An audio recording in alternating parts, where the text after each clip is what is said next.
As the African proverb wisely cautions, he who digs a pit for others may fall into it himself.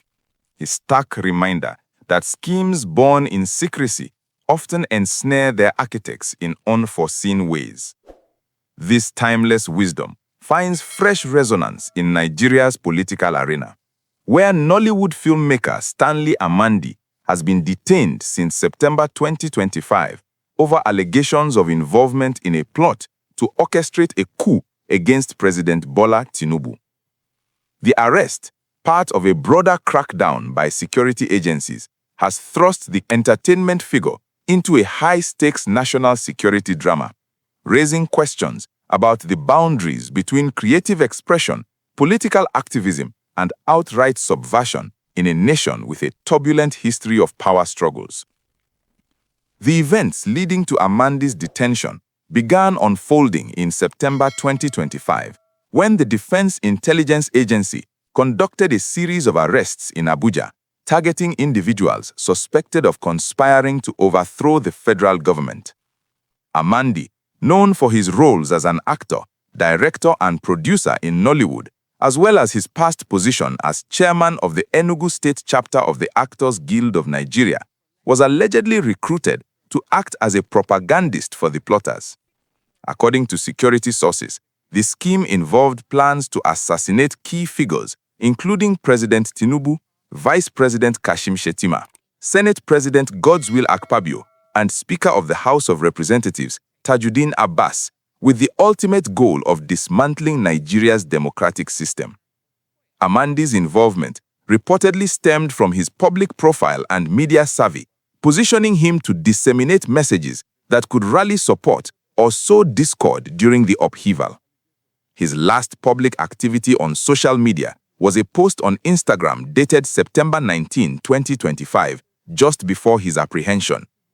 Alongside Amandi, 35 military officers and one police inspector, Ahmed Ibrahim from Taraba State, were taken into custody following months of covert surveillance. The officers span various ranks, including a brigadier general, 2 colonels, 5 lieutenant colonels, a wing commander, 8 majors, a lieutenant commander, 2 squadron leaders, 5 captains, a lieutenant, and 10 non-commissioned officers, such as a warrant officer, 5 sergeants, a corporal, and 2 lance corporals. Most hail from northern states like Nasarawa, Niger, Katsina, Kaduna, Plateau, Kano, Gombe, Bauchi, Kebbi, Jigawa, Zamfara, Taraba, Yobe, Kogi, Sokoto, and Adamawa, adding a regional dimension to the allegations. If stories like this, where the worlds of entertainment, politics, and national security collide, keep you engaged and seeking deeper insights into Nigeria's complex landscape, please take a second to like this video, comment your take on the intersection of fame and controversy, and subscribe with notifications on to stay ahead of every twist in these unfolding narratives. To grasp why this case has captured national attention, we need to consider Nigeria's checkered history with military interventions and the fragile state of its democracy since the return to civilian rule in 1999. The country has endured multiple coups since independence in 1960, with the last successful one in 1993 leading to years of authoritarian governance. In recent times, amid economic hardships, ethnic tensions, and security challenges like insurgency in the northeast and banditry in the northwest, whispers of discontent within the military have occasionally surfaced, though rarely substantiated. Amandi's profile as a creative professional from the southeast, having directed and produced films like Tiger King in 2008, produced Cornerstone in 2019, directed The Album, and acted in Once Upon a Dream in 2024, stands in contrast to the predominantly northern origins of the arrested officers, suggesting the plot may have sought diverse alliances to broaden its appeal or cover. The timing of the arrests, coming amid political realignments and public dissatisfaction with governance, underscores how perceived vulnerabilities in leadership can attract opportunistic schemes. Initial reports of the detentions were met with denials from the defense headquarters, which claimed no connection to a coup, but a subsequent statement acknowledged the seriousness of the allegations, reflecting the sensitivity of such matters in a democracy wary of military overreach. Key actions from authorities included the Defense Intelligence Agency's surveillance and arrests, established in 1986 as Nigeria's primary military intelligence arm to safeguard against internal threats. Families of the detained have reported dire conditions, with at least 5 officers falling ill in custody, 2 collapsing, and being moved to an underground military cell described as dark and poorly ventilated. Complaints highlight prolonged incommunicado detention, denial of access to lawyers and relatives, and concerns over inhumane treatment. In a related development, security forces raided the Abuja residence of former Minister of Petroleum Resources Timipre Sylva in Maitama, though Sylva swiftly denied any involvement, labeling the action as politically motivated harassment tied to his past roles and affiliations. No direct charges have been publicly filed against Amandi or the others as of the latest updates, but the ongoing investigations suggest a thorough probe into communications, funding, and networks behind the alleged plot. The consequences of these developments span multiple fronts. On the security side, the arrests signal a proactive stance by intelligence agencies to nip potential threats in the bud, potentially averting instability in Africa's most populous nation. However, reports of harsh detention conditions raise human rights concerns, echoing criticisms of arbitrary arrests and poor facilities that could undermine public trust in security institutions.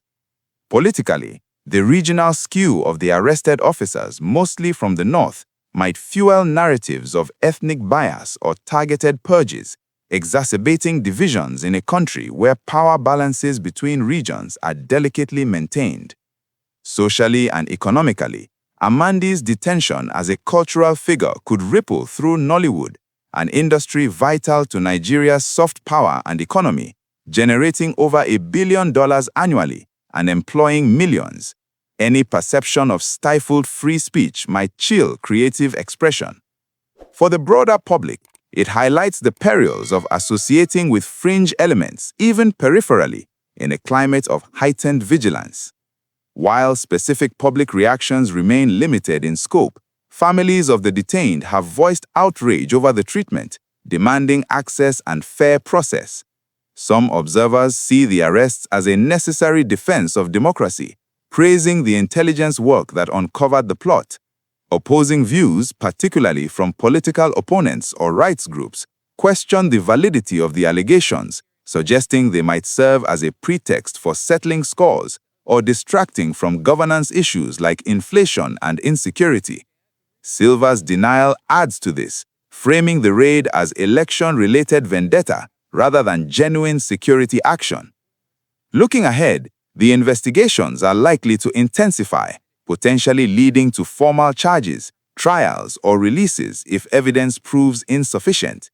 If prosecutions proceed, they could set precedents for handling coup allegations in a civilian era, emphasizing intelligence-led prevention over reactive measures. For Amandi, securing bail or proving non-involvement might hinge on demonstrating his role was misunderstood or coerced. Broader reforms such as improved detention standards and transparent probes might gain traction from advocacy groups monitoring the case. In the political sphere, this could prompt Tinubu's administration to bolster internal security while addressing root causes like economic disparity that breed discontent. The outcome will undoubtedly shape perceptions of stability as Nigeria navigates upcoming challenges. As we reflect on this intriguing blend of cinema and conspiracy in the heart of Nigerian politics, it serves as a cautionary tale about the shadows where ambition and allegiance intersect. If this deep dive has you pondering the fine line between art and activism, show your support, drop a like, let me know in the comments what you think about these allegations, and subscribe for more investigative narratives on stories shaping our world. On Confirm Street News, na waiting we hear we the report, but be sure say, na confirm. Thank you for watching. Stay vigilant, stay informed, and we'll catch you in the next update. Take care.